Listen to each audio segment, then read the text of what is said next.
The main goal of the business would be to decrease expenses. Still, you need to remember that AI tools are not sold for free. Of course, we need the whole development team.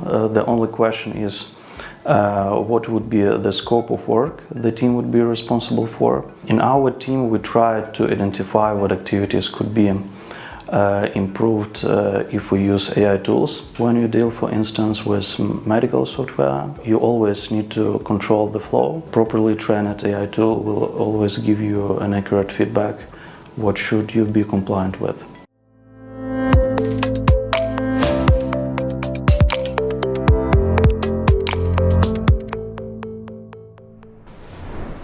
My name is Dutko. I work as CTO at Lemberg Solutions, and today we will talk about AI and how it could be used in business. How would you describe the current state of AI, and what's the general mood around it in business circles? So current main AI purpose is to improve the performance of any working activity you do at the company. So the main goal is to understand how responsibility of your team could be increased in performance by AI tools, to understand which activities could be delegated, what you still need to do by yourself. And the main goal of the business would be to decrease expenses. Still, you need to remember that AI tools are not sold for free, so you need to pay money for a subscription, and also depending on capabilities of the AI tool, it would cost more. But in general, the structure of the team could be improved. If we talk about timeline, for instance, you may have 20% or 30% of time economy. But what usually happens, for the same time, you would be able to do a bigger scope. And this is more the question that you have a new tool. This new tool helps you do the same work much more better. And now you plan a bigger scope per month or per year. Do we still need a whole development team now that we have AI? Of course, we need the whole development team. The only question is what would be the scope of work the team would be responsible for. But still, the structure of roles should be kept. That means we need to have anyway project manager, technical lead, quality assurance, DevOps. But AI tools anyway would help them to increase the performance, to complete some tasks more quicker, so it will speed up the development. And of course, we need to think in general what would be the increase of the quality, because despite use of AI tools, you need to have somebody who would check whether the work was done according to acceptance criteria. Can companies see noticeable budget savings when using AI?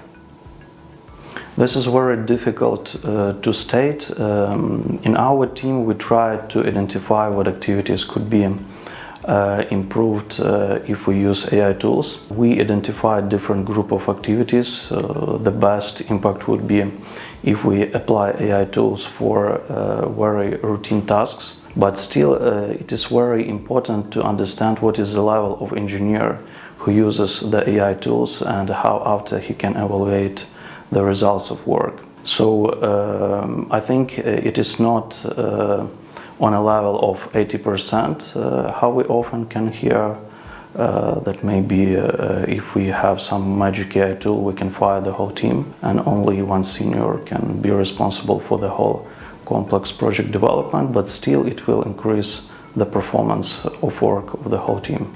Which regulatory blind spots are companies missing when rushing to adopt AI? So when you design a software that should be regulated, you always need to follow a specific development process. You need to collect evidences, and you need to remember regarding the risk management. In this context, when you deal, for instance, with medical software, you always need to control the flow, but still different parts of these routine activities could be organized with the help of AI tools. But a human should always do the check and should do the validation that every step of medical software development is done in a proper way according to the regulatory rules, especially if it is related to safety critical control parts, if it is related with real-time processing, if it is cryptography, or if we are doing some algorithms for diagnostics or for the treatment. When AI writes code, who has the rights to it? The company, the developer, or AI? When you create a code and you deal with the company will transfer all intellectual property rights to you. But when the code is written, still it is written partially by the engineer, and also engineer uses the AI tool to generate some parts of the code. You cannot just take the whole project to be generated by AI, because in this case the validation part is not completed. Anyway, you have IP rights on something that is done by a human and that is owned by the company. What's the secret to making AI and humans work together effectively? This part we investigated within our teams.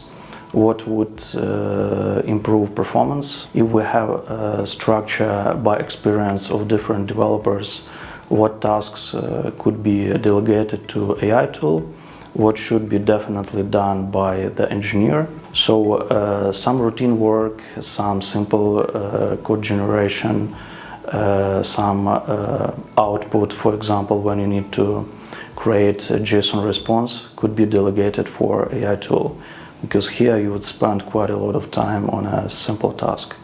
But when there is a need to have more complicated integration activities where different parts of the system should be designed together, this is a place where a human takes his role and should validate whether a positive best scenario is executed, the worst case scenario are done in a proper way as we design it or written in acceptance criterions, and also the general evaluation of the system, how the system behaves as a single entity.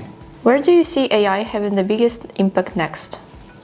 So for software development projects where you need to be compliant with standards, I think AI will have the biggest impact, because you need to collect evidences of every activity you do, and with AI help I think that could be automated on a very nice level. And also AI tools will provide you some feedback references, maybe some tips what should be added, improved, or additionally checked to be compliant with the standards that also evolve with the time. But properly trained AI tool will always give you an accurate feedback what should you be compliant with.